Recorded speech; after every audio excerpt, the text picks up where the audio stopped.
आपका आपने चैनल में स्वागत है। आज हम संपूर्ण श्रीमद्भागवत महापुराण को शुरू करेंगे।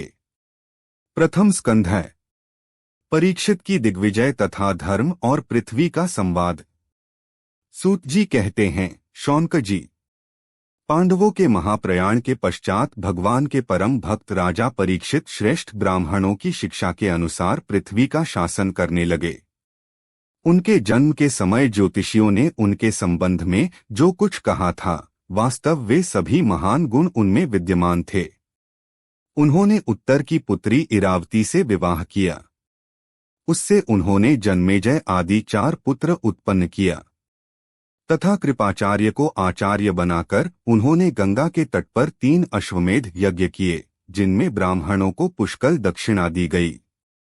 उन यज्ञों में देवताओं ने प्रत्यक्ष रूप में प्रकट होकर अपना भाग ग्रहण किया था। एक बार दिग्विजय करते समय उन्होंने देखा कि शूद्र के रूप में कलियुग राजा का वेश धारण करके एक गाय और बैल के जोड़े को ठोकरों से मार रहा है। तब उन्होंने उसे बलपूर्वक पकड़कर दंड दिया। शौनक जी ने पूछा, महाभाग्यवान सूत जी, दिग्विजय के समय महाराज परीक्षित ने कलियुग को दंड देकर ही क्यों छोड़ दिया, मार क्यों नहीं डाला? क्योंकि राजा का वेश धारण करने पर भी था तो वह अधम शूद्र ही, जिसने गाय को लात से मारा था। यदि वह प्रसंग भगवान श्री कृष्ण की लीला से अथवा उनके चरण कमलों के मकरंदरस का पान करने वाले रसिक महानुभावों से संबंध रखता हो तो उसमें तो आयु व्यर्थ नष्ट होती है। प्यारे सूत जी, जो लोग चाहते तो हैं मोक्ष परंतु अल्पायु होने के कारण मृत्यु से ग्रस्त हो रहे हैं, उनके कल्याण के लिए भगवान यम का आवाहन करके उन्हें यहाँ शामित्र कर्म में नियुक्त कर दिया गया है। जब तक यमराज यहाँ इस कर्म में नियुक्त हैं, तब तक किसी की मृत्यु नहीं होगी। मृत्यु से ग्रस्त मनुष्यलोक के जीव भी भगवान की सुधातुल्य लीलाकथा का पान कर सकें, इसीलिए महर्षियों ने भगवान यम को यहाँ बुलाया है। एक तो थोड़ी आयु और दूसरे कम समझ। ऐसी अवस्था में संसार के मंद भाग्य विषी पुरुषों की आयु व्यर्थ ही बीती जा रही है, नींद में रात और व्यर्थ के कामों में दिन। सूत जी ने कहा, जिस समय राजा परीक्षित कुरुजांगल देश में सम्राट के रूप में निवास कर रहे थे, उस समय उन्होंने सुना कि मेरी सेना द्वारा सुरक्षित साम्राज्य में कलियुग का प्रवेश हो गया है।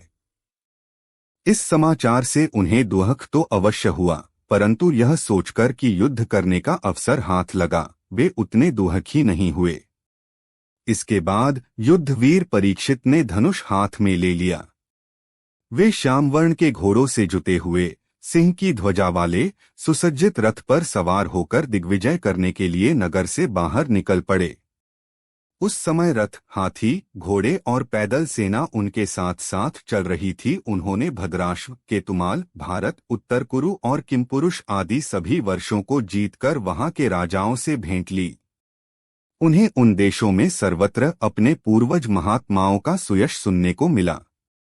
उस यशोगान से पद पद पर भगवान श्री कृष्ण की महिमा प्रकट होती थी। इसके साथ ही उन्हें यह भी सुनने को मिलता था कि भगवान श्री कृष्ण ने अश्वत्थामा के ब्रह्मास्त्र की ज्वाला से किस प्रकार उनकी रक्षा की थी, यदुवंशी और पांडवों में परस्पर कितना प्रेम था तथा पांडवों की भगवान श्री कृष्ण में कितनी भक्ति थी। जो लोग उन्हें ये चरित्र सुनाते, उन पर महामना राजा परीक्षित बहुत प्रसन्न होते, उनके नेत्र प्रेम से खिल उठते। वे बड़ी उदारता से उन्हें बहुमूल्य वस्त्र और मणियों के हार उपहार रूप में देते। वे सुनते कि भगवान श्री कृष्ण ने प्रेम पर वश होकर पांडवों के सारथी का काम किया, उनके सभासद बने, यहाँ तक कि उनके मन के अनुसार काम करके उनकी सेवा भी की। उनके सखा तो थे ही, दूत भी बने। वे रात को शस्त्र ग्रहण करके वीरासन से बैठ जाते और शिविर का पहरा देते, उनके पीछे पीछे चलते, स्तुति करते तथा प्रणाम करते। इतना ही नहीं, अपने प्रेमी पांडवों के चरणों में उन्होंने सारे जगत को झुका दिया।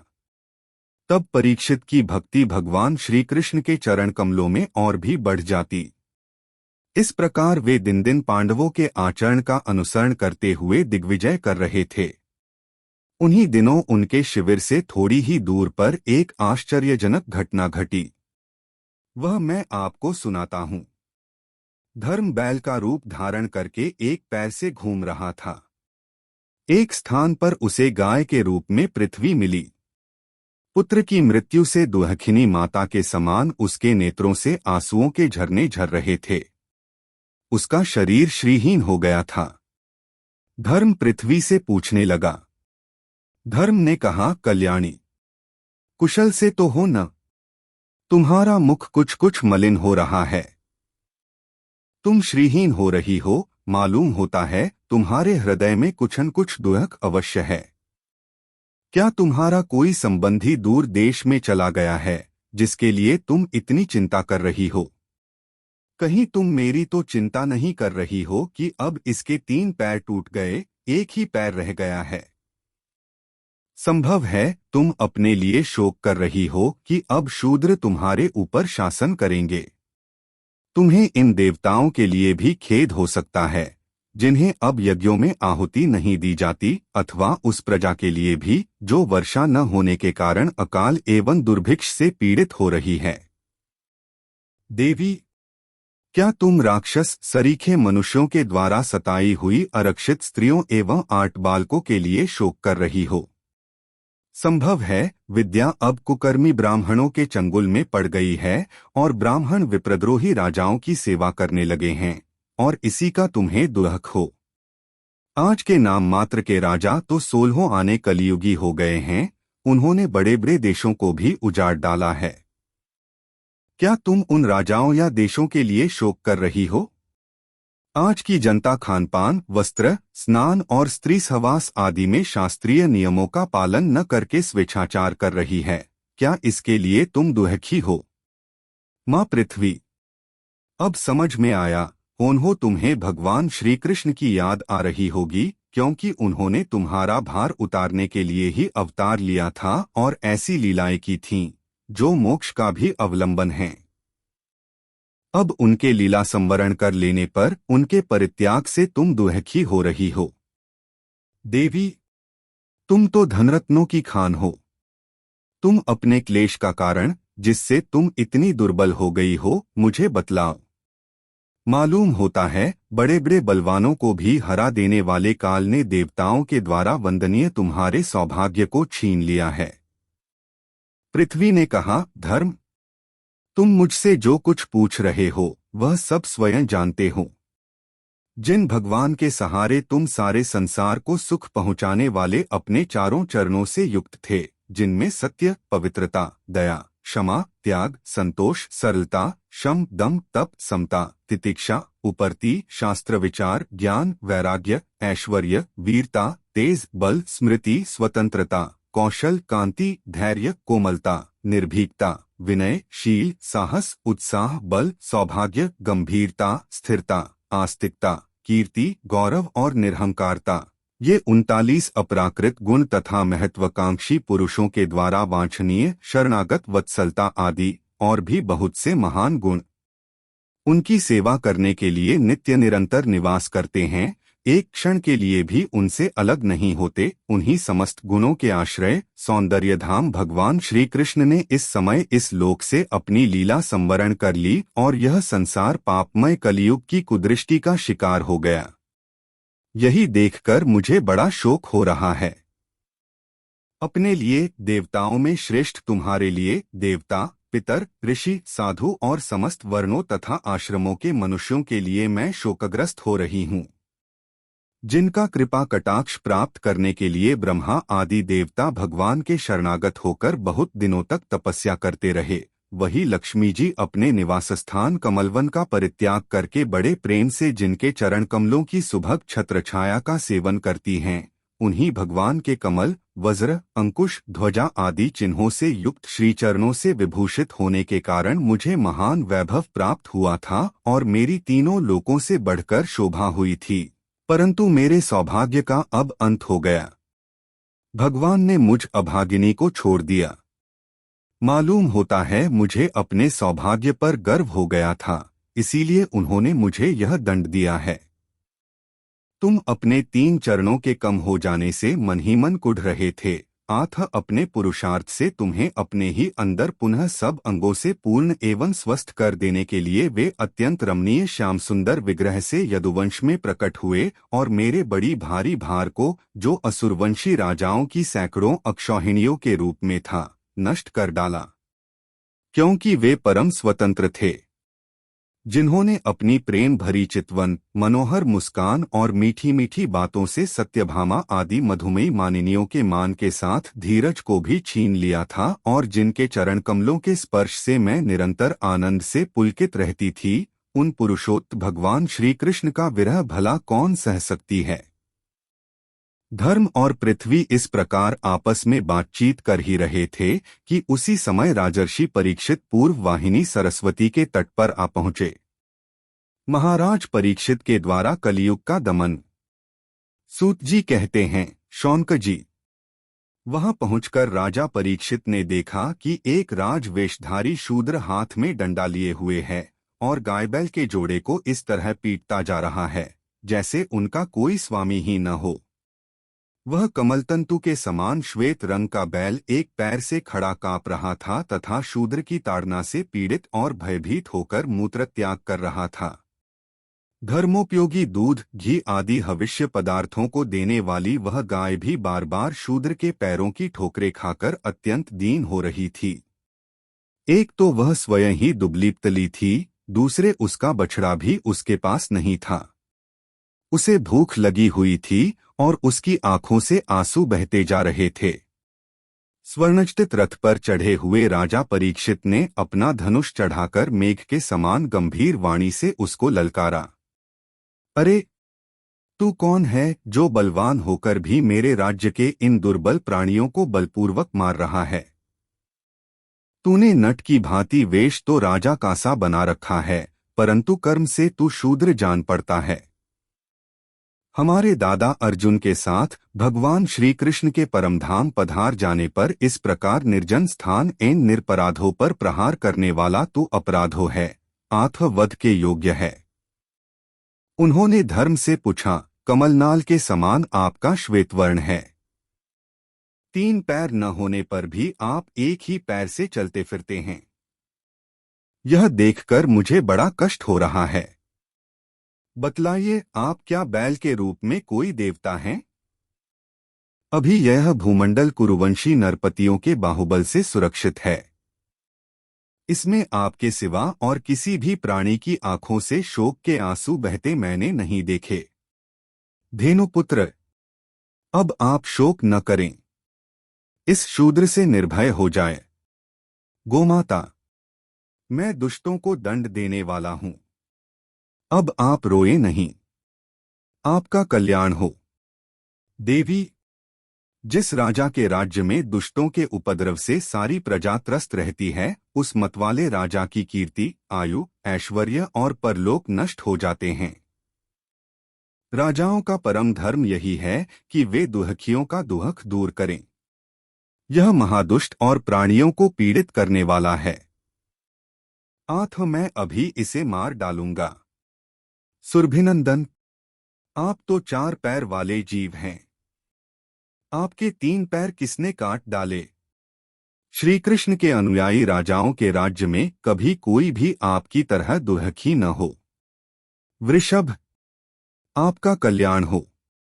बताइए, आप जैसे निरपराध साधुओं का अंगभंग करके किस दुष्ट ने पांडवों की कीर्ति में कलंक लगाया है? जो किसी निरपराध प्राणी को सताता है, उसे चाहे वह कहीं भी रहे, मेरा भय अवश्य होगा। दुष्टों का दमन करने से साधुओं का कल्याण ही होता है। जो उद्दंड व्यक्ति निरपराध प्राणियों को दुहख देता है, वह चाहे साक्षात देवता ही क्यों न हो, मैं उसकी बाजूबंद से विभूषित भुजा को काट डालूंगा। बिना आपत्तिकाल के मर्यादा का उल्लंघन करने वालों को शास्त्रानुसार दंड देते हुए अपने धर्म में स्थित लोगों का पालन करना राजाओं का परम धर्म है। धर्म ने कहा, राजन, आप महाराज पांडु के वंशज हैं। आपका इस प्रकार दुहखियों को आश्वासन देना आपके योग्य ही है, क्योंकि आपके पूर्वजों के श्रेष्ठ गुणों ने भगवान श्री कृष्ण को उनका सारथी और दूत आदि बना दिया था। नरेंद्र, शास्त्रों के विभिन्न वचनों से मोहित होने के कारण हम उस पुरुष को नहीं जानते जिससे क्लेशों के कारण उत्पन्न होते हैं। जो लोग किसी भी प्रकार के द्वैत को स्वीकार नहीं करते, वे अपने आप को ही अपने दुख का कारण बतलाते हैं। कोई प्रारब्ध को कारण बतलाते हैं तो कोई कर्म को, कुछ लोग स्वभाव को तो कुछ लोग ईश्वर को दुख का कारण मानते हैं। किन्हीं किन्हीं का ऐसा भी निश्चय है कि दुख का कारण न तो तर्क के द्वारा जाना जा सकता है और न वाणी के द्वारा बतलाया जा सकता है। राजर्षि, अब इनमें कौन सा मत ठीक है, यह आप अपनी बुद्धि से ही विचार लीजिए। सूत जी कहते हैं, ऋषिश्रेष्ठ शौनक जी, धर्म का यह प्रवचन सुनकर सम्राट परीक्षित बहुत प्रसन्न हुए, उनका खेद मिट गया। उन्होंने शांतचित्त होकर उनसे कहा, परीक्षित ने कहा, धर्म का तत्व जानने वाले वृषभदेव, आप धर्म का उपदेश कर रहे हैं। अवश्य ही आप वृषभ के रूप में स्वयं धर्म हैं। आपने अपने को दुख देने वाले का नाम इसलिए नहीं बताया है कि अधर्म करने वाले को जो नरकादि प्राप्त होते हैं, वे ही चुगली करने वाले को भी मिलते हैं। अथवा यही सिद्धांत निश्चित है कि प्राणियों के मन और वाणी से परमेश्वर की माया के स्वरूप का निरूपण नहीं किया जा सकता। धर्मदेव, सत्ययुग में आपके 4 चरण थे, तप, पवित्रता, दया और सत्य। इस समय अधर्म के अंश गर्व, आसक्ति और मद से 3 चरण नष्ट हो चुके हैं। अब आपका 4था चरण केवल सत्य ही बच रहा है। उसी के बल पर आप जी रहे हैं। असत्य से पुष्ट हुआ यह अधर्मरूप कलियुग उसे भी ग्रास करे लेना चाहता है। ये गौ माता साक्षात पृथ्वी हैं। भगवान ने इनका भारी बोझ उतार दिया था और ये उनके राशि राशि सौंदर्य बिखेरने वाले चरण चिन्हों से सर्वत्र उत्सवमयी हो गई थीं। अब ये उनसे बिछुड़ गई हैं। वे साध्वी अभागिनी के समान नेत्रों में जल भरकर यह चिंता कर रही हैं कि अब राजा का स्वांग बनाकर ब्राह्मणद्रोही शूद्र मुझे भोगेंगे। महारथी परीक्षित ने इस प्रकार धर्म और पृथ्वी को सांत्वना दी। फिर उन्होंने अधर्म के कारण रूप कलियुग को मारने के लिए तीक्ष्ण तलवार उठाई।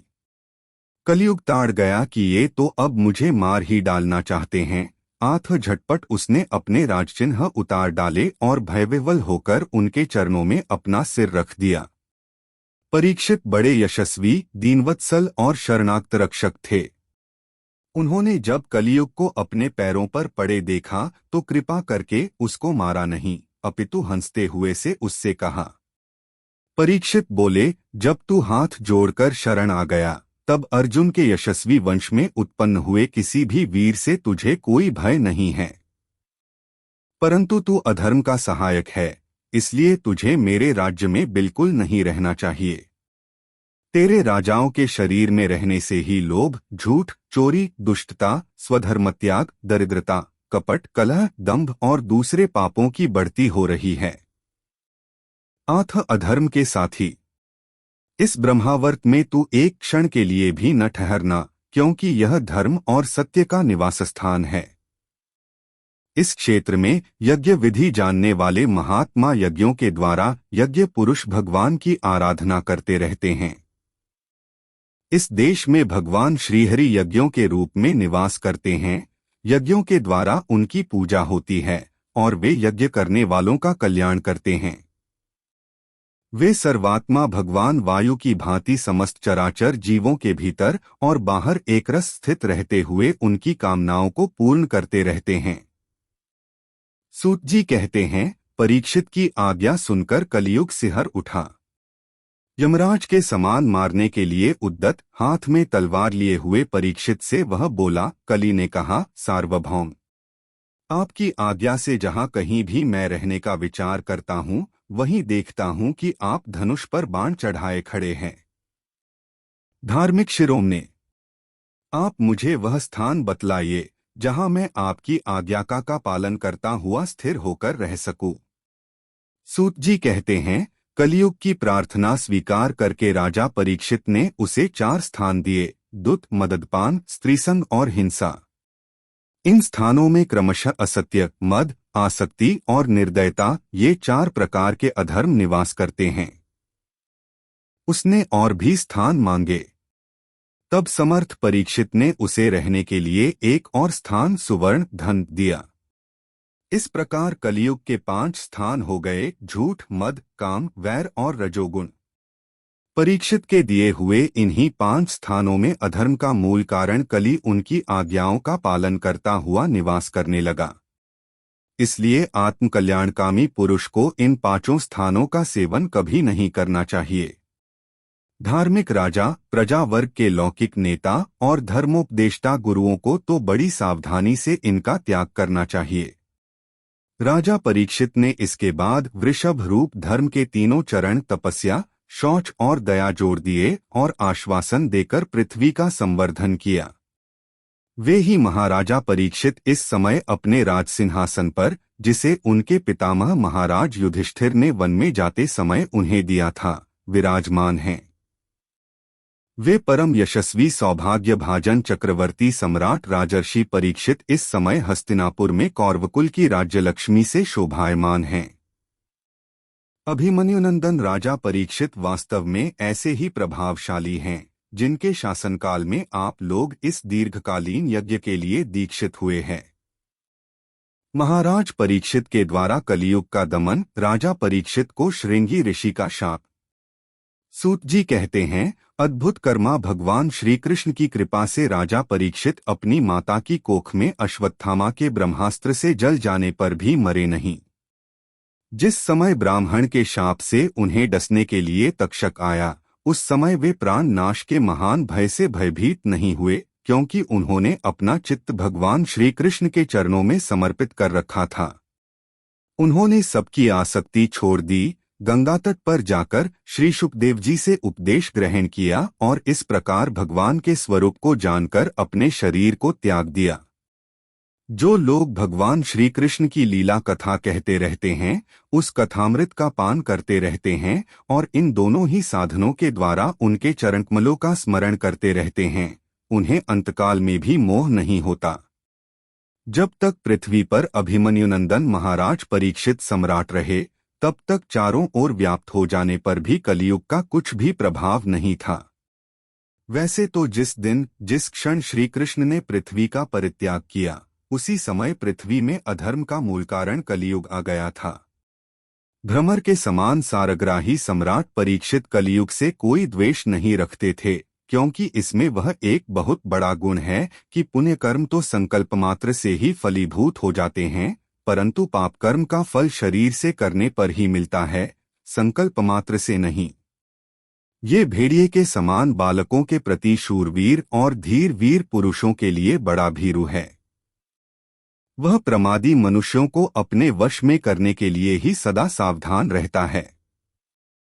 शौनकादि ऋषियों, आप लोगों को मैंने भगवान की कथा से युक्त राजा परीक्षित का पवित्र चरित्र सुनाया।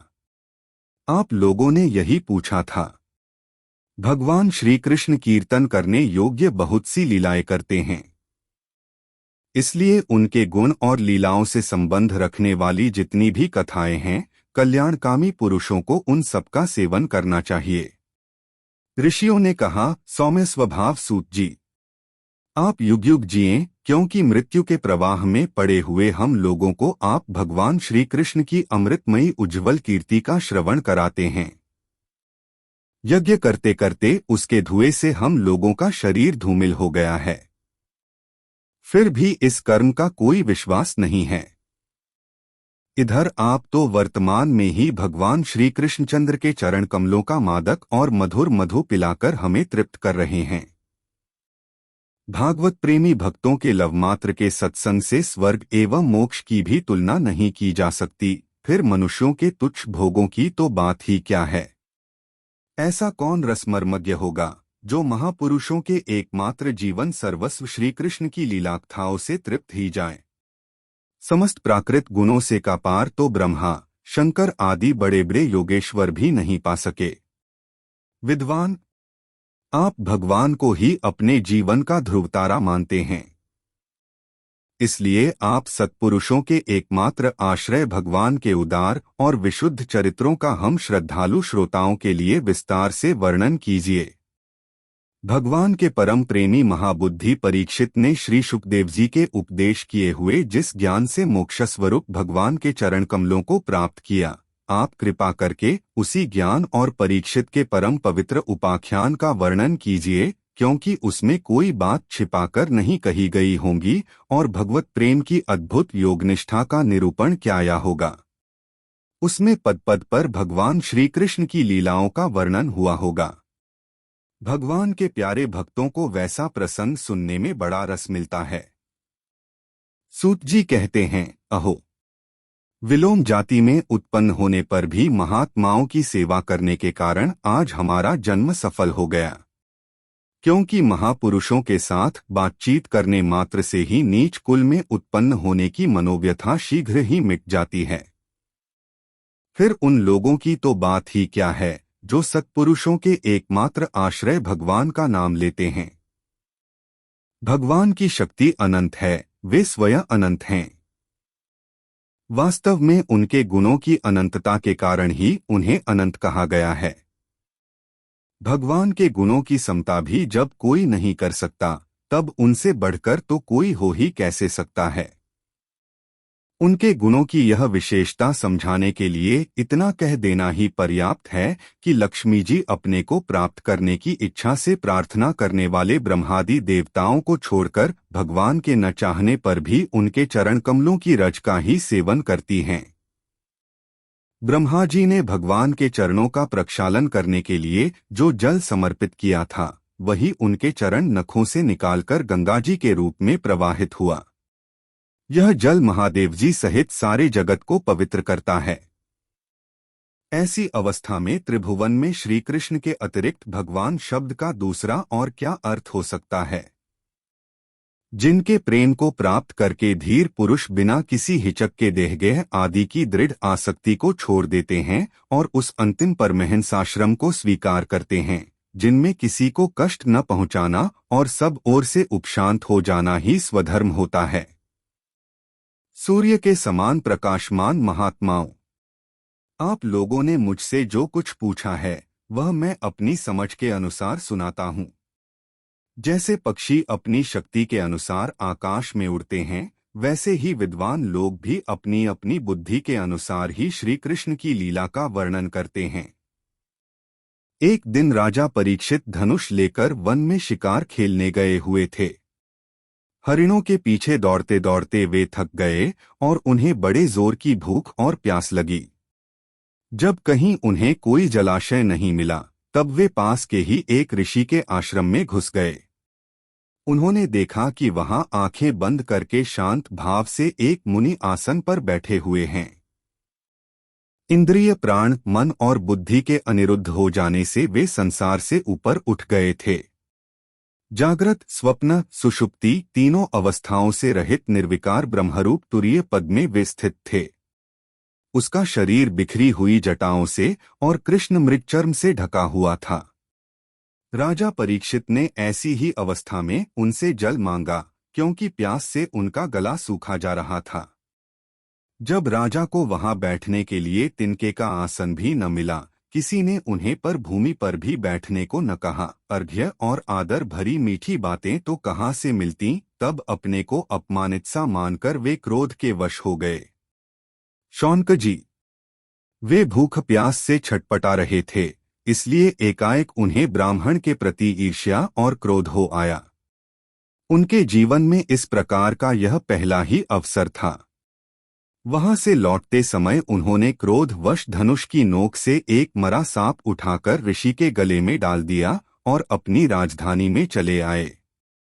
उनके मन में यह बात आई कि इन्होंने जो अपने नेत्र बंद कर रखे हैं, सो क्या वास्तव में इन्होंने अपनी सारी इंद्रियवृत्तियों का निरोध कर लिया है, अथवा इन राजाओं से हमारा क्या प्रयोजन है। यूं सोचकर इन्होंने झूठ-मूठ समाधि का ढोंग रच रखा है।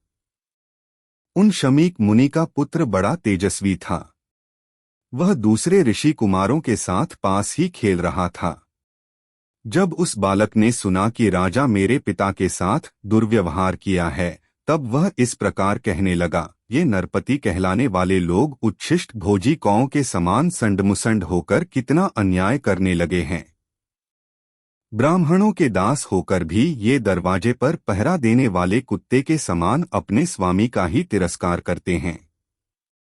ब्राह्मणों ने क्षत्रियों को अपना द्वारपाल बनाया है। उन्हें द्वार पर रहकर रक्षा करनी चाहिए, घर में घुसकर स्वामी के बर्तनों में खाने का उसे अधिकार नहीं है। अतएव उन्मार्गगामियों के शासक भगवान श्री कृष्ण के परमधाम जाने पर इन मर्यादा तोड़ने वालों को आज मैं दंड देता हूँ। मेरा तपोबल देखो। अपने साथी बालकों से इस प्रकार कहकर क्रोध से लाल लाल आंखों वाले उस ऋषि कुमार ने कौशिकी नदी के जल से आचमन करके अपने वाणी रूपी वज्र का प्रयोग किया। कुलांगार परीक्षित ने मेरे पिता का अपमान करके मर्यादा का उल्लंघन किया है, इसलिए मेरी प्रेरणा से आज के 7वें दिन उसे तक्षक सर्प डस लेगा। इसके बाद वह बालक अपने आश्रम पर आया और अपने पिता के गले में सांप देखकर उसे बड़ा दुहक हुआ तथा वह ढाड़ मारकर रोने लगा। विप्रवर शौनक जी।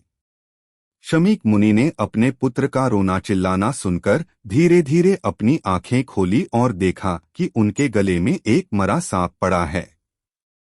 उसे फेंककर उन्होंने अपने पुत्र से पूछा, बेटा तुम क्यों रो रहे हो? किसने तुम्हारा अपकार किया है? उनके इस प्रकार पूछने पर बालक ने सारा हाल कह दिया। ब्रह्मर्षि शमीक ने राजा के शाप की बात सुनकर अपने पुत्र का अभिनंदन नहीं किया। उनकी दृष्टि में परीक्षित शाप के योग्य नहीं थे। उन्होंने कहा, ओह मूर्ख बालक, तूने बड़ा पाप किया। खेद है कि उनकी थोड़ी सी गलती के लिए तूने उनको इतना बड़ा दंड दिया। तेरी बुद्धि अभी कच्ची है। तुझे भगवत स्वरूप राजा को साधारण मनुष्यों के समान नहीं समझना चाहिए, क्योंकि राजा के दुस्सह तेज से सुरक्षित और निर्भय रहकर ही प्रजा अपना कल्याण संपादन करती है। जिस समय राजा का रूप धारण करके भगवान पृथ्वी पर नहीं दिखाई देंगे, उस समय चोर बढ़ जाएंगे और आरक्षित भेड़ों के समान एक क्षण में ही लोगों का नाश हो जाएगा। राजा के नष्ट हो जाने पर धन आदि चुराने वाले चोर जो पाप करेंगे, उसके साथ हमारा कोई संबंध न होने पर भी वह हम पर भी लागू होगा, क्योंकि राजा के न रहने पर लुटेरे बढ़ जाते हैं और वे आपस में मारपीट गाली गलौज करते हैं, साथ पशु, स्त्री और धन संपत्ति भी लूट लेते हैं। उस समय मनुष्यों का वर्णाश्रमाचार युक्त वैदिक आर्य धर्म लुप्त हो जाता है। अर्थलोभ और कामवासना के विवश होकर लोग कुत्तों और बंदरों के समान वर्ण संकर हो जाते हैं। सम्राट परीक्षित तो बड़े ही यशस्वी और धर्मधुरंधर हैं।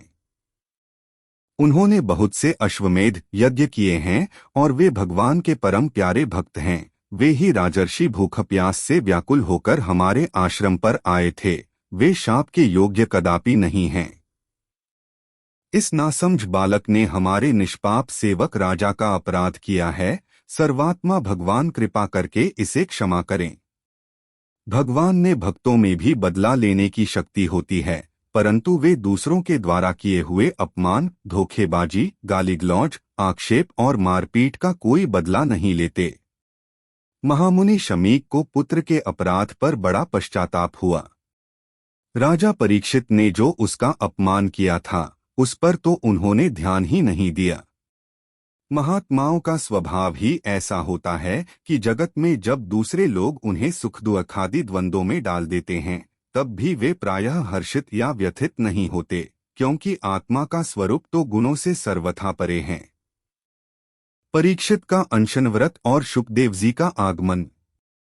सूत जी कहते हैं, राजधानी में पहुंचने पर राजा परीक्षित को अपने उस निंदनीय कर्म के लिए बड़ा पश्चाताप हुआ। वे अत्यंत उदास हो गए और सोचने लगे, मैंने निरपराध एवं तेज छिपाए हुए ब्राह्मण के साथ अनार्य पुरुषों के समान बड़ा नीच व्यवहार किया। यह बड़े खेद की बात है। अवश्य ही उन महात्मा के अपमान के फलस्वरूप शीघ्र से शीघ्र मुझ पर कोई घोर विपत्ति आवेगी। मैं भी ऐसा ही चाहता हूँ क्योंकि उससे मेरे पाप का प्रायश्चित हो जाएगा और फिर कभी मैं ऐसा काम करने का दुस्साहस नहीं करूंगा। ब्राह्मणों की क्रोधाग्नि आज ही मेरे राज्य, सेना और भरे पूरे खजाने को जलाकर खाक कर दे, जिससे फिर कभी मुझ दुष्ट की ब्राह्मण, देवता और गौ के प्रति ऐसी पाप बुद्धि न हो। वे इस प्रकार की चिंता कर ही रहे थे कि उन्हें मालूम हुआ ऋषि कुमार के शाप से तक्षक मुझे डसेगा। उन्हें वह धधकती हुई आग के समान तक्षक का डसना बहुत भला मालूम। उन्होंने सोचा कि बहुत दिनों से मैं संसार के आसक्त हो रहा था, अब मुझे शीघ्र वैराग्य होने का कारण प्राप्त हो गया। वे इस लोक और परलोक के भोगों को तो पहले से ही तुच्छ और त्याज्य समझते थे। अब उनका स्वरूपतः त्याग करके भगवान श्री कृष्ण के चरण कमलों की सेवा को ही सर्वोपरि मानकर आमरण अनशन व्रत लेकर वे गंगा तट पर बैठ गए। गंगा जी का जल भगवान श्री कृष्ण के चरण कमलों का वह पराग लेकर प्रवाहित होता है जो श्रीमती तुलसी की गंध से मिश्रित है। यही कारण है कि वे लोकपालों के सहित ऊपर नीचे के समस्त लोकों को पवित्र करती हैं। कौन ऐसा मरणासन्न पुरुष होगा जो उनका सेवन न करेगा। इस प्रकार गंगा जी के तट पर आमरण अनशन का निश्चय करके उन्होंने समस्त आसक्तियों का परित्याग कर दिया और वे मुनियों का व्रत स्वीकार करके अनन्य भाव से श्री कृष्ण के चरण कमलों का ध्यान करने लगे। उस समय त्रिलोकी को पवित्र करने वाले बड़े बड़े महानुभाव ऋषिमुनि अपने शिष्यों के साथ वहां पधारे। संतजन प्रायः तीर्थ यात्रा के बहाने स्वयं उन तीर्थ स्थानों को ही पवित्र करते हैं। उस समय वहां पर अत्रि, वशिष्ठ, च्यवन, शरद्वान, अरिष्टनेमि, भृगु, अंगिरा, पराशर, विश्वामित्र, परशुराम, उतथ्य, इंद्रप्रमद, इधमवाह, मेधातिथि, देवल, आष्टिशेण, भारद्वाज, गौतम, पिप्पलाद, मैत्रेय, और्व, कवश, अगस्त्य, भगवान व्यास, नारद तथा इनके अतिरिक्त और भी कई श्रेष्ठ देवर्षि, ब्रह्मर्षि तथा अरुणादि राजर्षिवर्यों का शुभागमन हुआ। इस प्रकार विभिन्न गोत्रों के मुख्य मुख्य ऋषियों को एकत्र देखकर राजा ने सबका यथायोग्य सत्कार किया और उनके चरणों पर सिर रखकर वंदना की। जब सब लोग आराम से अपने अपने आसनों पर बैठ गए, तब महाराज परीक्षित ने उन्हें फिर से प्रणाम किया और उनके सामने खड़े होकर शुद्ध हृदय से अंजलि बांधकर वे जो कुछ करना चाहते थे उसे सुनाने लगे। राजा परीक्षित ने कहा, अहो, समस्त राजाओं में हम धन्य हैं। धन्यतम हैं क्योंकि अपने शील स्वभाव के कारण हम आप महापुरुषों के कृपा पात्र बन गए हैं। राजवंश के लोग प्रायः निंदित कर्म करने के कारण ब्राह्मणों के चरण धोवन से दूर पड़ जाते हैं। यह कितने खेद की बात है। मैं भी राजा ही हूँ। निरंतर देहगेह में आसक्त रहने के कारण मैं भी पाप रूप ही हो गया हूँ। इसी से स्वयं भगवान ही ब्राह्मण के शाप के रूप में मुझ पर कृपा करने के लिए पधारे हैं। यह शाप वैराग्य उत्पन्न करने वाला है, क्योंकि इस प्रकार के शाप से संसारासक्त पुरुष भयभीत होकर विरक्त हो जाया करते हैं। ब्राह्मणों, अब मैंने अपने चित्त को भगवान के चरणों में समर्पित कर दिया है। आप लोग और माँ गंगा जी शरणागत जानकर मुझ पर अनुग्रह करें। ब्राह्मण कुमार के शाप से प्रेरित कोई दूसरा कपट से तक्षक का रूप धरकर मुझे डस ले अथवा स्वयं तक्षक आकर डस ले, इसकी मुझे तनिक भी परवाह नहीं है। आप लोग कृपा करके भगवान की रसमयी लीलाओं का गायन करें। मैं आप ब्राह्मणों के चरणों में प्रणाम करके पुनः यही प्रार्थना करता हूँ कि मुझे कर्मवश चाहे जिस योनि में जन्म लेना पड़े, भगवान श्री कृष्ण के चरणों में मेरा अनुराग हो, उनके चरणाश्रित महात्माओं से विशेष प्रीति हो और जगत के समस्त प्राणियों के प्रति मेरी एक सी मैत्री रहे। ऐसा ऐसा आप आशीर्वाद दीजिए। महाराज परीक्षित परम धीर थे। वे ऐसा दृढ़ निश्चय करके गंगा जी के दक्षिण तट पर पूर्वाग्र कुशों एक आसन पर उत्तर मुख होकर बैठ गए। राजकाज का भार तो उन्होंने पहले ही अपने पुत्र जन्मेजय को सौंप दिया था।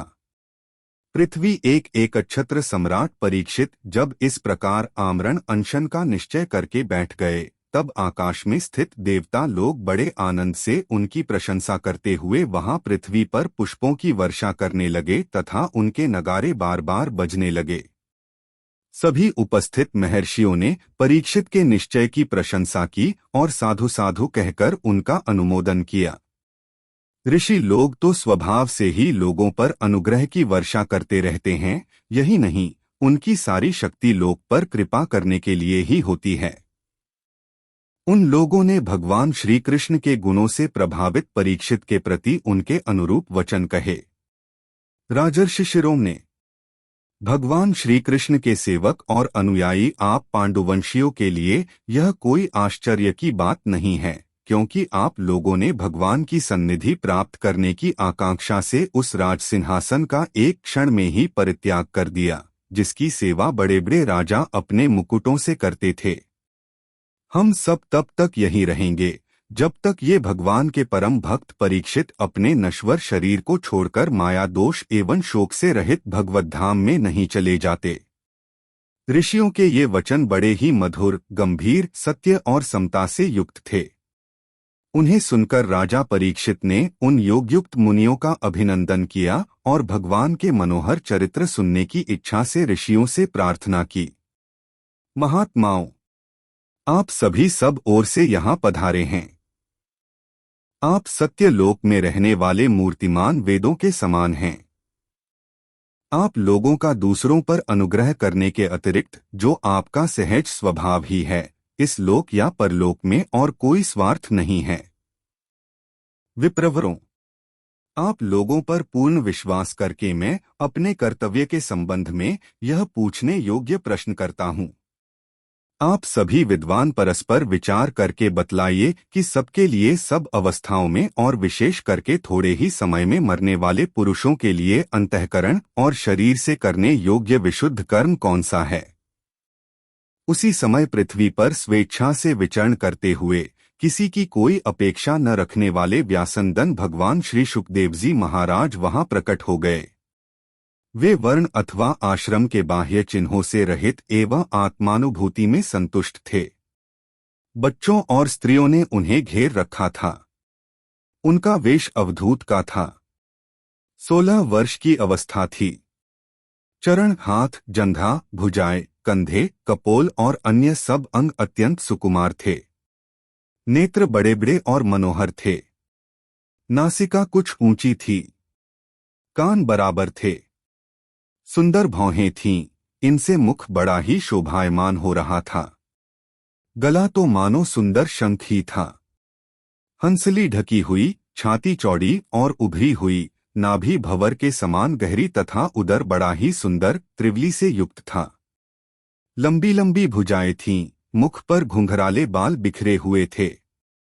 इस दिगंबर वेश में वे श्रेष्ठ देवता के समान तेजस्वी जान पड़ते थे। श्याम रंग था। चित्त को चुराने वाली भरी जवानी थी। वे शरीर की छटा और मधुर मुस्कान से स्त्रियों को सदा ही मनोहर जान पड़ते थे। यद्यपि उन्होंने अपने तेज को छिपा रखा था, फिर भी उनके लक्षण जानने वाले मुनियों ने उन्हें पहचान लिया और वे सबके सब अपने अपने आसन छोड़कर उनके सम्मान के लिए उठ खड़े हुए। राजा परीक्षित ने अतिथि रूप से पधारे हुए श्री शुकदेव जी को सिर झुकाकर प्रणाम किया और उनकी पूजा की। उनके स्वरूप को न जानने वाले बच्चे और स्त्रियां उनकी यह महिमा देखकर वहां से लौट गए। सबके द्वारा सम्मानित होकर श्री शुकदेव जी श्रेष्ठ आसन पर विराजमान हुए। ग्रह, नक्षत्र और तारों से घिरे हुए चंद्रमा के समान ब्रह्मर्षि, देवर्षि और राजर्षियों के समूह से आवृत श्री शुकदेव जी अत्यंत शोभायमान हुए। वास्तव में वे महात्माओं के भी आदरणीय थे। जब प्रखर बुद्धि श्री शुकदेव जी शांत भाव से बैठ गए, तब भगवान के परम भक्त परीक्षित ने उनके समीप आकर और चरणों पर सिर रखकर प्रणाम किया। फिर खड़े होकर हाथ जोड़कर नमस्कार किया। उसके पश्चात बड़ी मधुर वाणी से उनसे यह पूछा। परीक्षित ने कहा, ब्रह्मस्वरूप भगवन, आज हम बड़भागी हुए, क्योंकि अपराधी क्षत्रिय होने पर भी हमें संत समागम का अधिकारी समझा गया। आज कृपा पूर्वक अतिथि रूप से पधारकर आपने हमें तीर्थ के तुल्य पवित्र बना दिया। आप जैसे महात्माओं के स्मरण मात्र से ही गृहस्थों के घर तत्काल पवित्र हो जाते हैं, फिर दर्शन, स्पर्श, पाद प्रक्षालन और आसंदान आदि का सुअवसर मिलने पर तो कहना ही क्या है। महायोगिन, जैसे भगवान विष्णु के सामने दैत्य लोग नहीं ठहरते, वैसे ही आपकी सन्निधि से बड़े बड़े पाप भी तुरंत नष्ट हो जाते हैं। अवश्य ही पांडवों के सुहृद भगवान श्री कृष्ण मुझ पर अत्यंत प्रसन्न हैं। उन्होंने अपने फुफेरे भाइयों की प्रसन्नता के लिए उन्हीं के कुल में उत्पन्न हुए मेरे साथ भी अपनेपन का व्यवहार किया है। भगवान श्री कृष्ण की कृपा न होती तो आप सरीखे एकांत वनवासी अव्यक्तक्ति परम सिद्ध पुरुष स्वयं पधारकर इस मृत्यु के समय हम जैसे प्राकृत मनुष्यों को क्यों दर्शन देते। आप योगियों के परम गुरु हैं, इसलिए मैं आपसे परम सिद्धि के स्वरूप और साधन के संबंध में प्रश्न कर रहा हूँ। जो पुरुष सर्वथा मरणासन्न है, उसको क्या करना चाहिए? भगवन, साथ यह भी बतलाइए कि मनुष्य मात्र को क्या करना चाहिए। वे किसका श्रवण, किसका जप, किसका स्मरण और किसका भजन करें तथा किसका त्याग करें। भगवत स्वरूप मुनिवर, आपका दर्शन अत्यंत दुर्लभ है, क्योंकि जितनी देर एक गाय दुही जाती है गृहस्थों के घर पर, उतनी देर भी तो आप नहीं ठहरते। सूत जी कहते हैं, जब राजा ने बड़ी ही मधुर वाणी में इस प्रकार संभाषण एवं प्रश्न किए, तब समस्त धर्मों के मर्मज्ञ व्यासंदन भगवान श्री शुकदेव जी उनका उत्तर देने लगे। इस प्रकार श्रीमद् भागवत महापुराण प्रथम स्कंध के 19 अध्याय समाप्त हुए। अब द्वितीय स्कंध प्रारंभ होता है।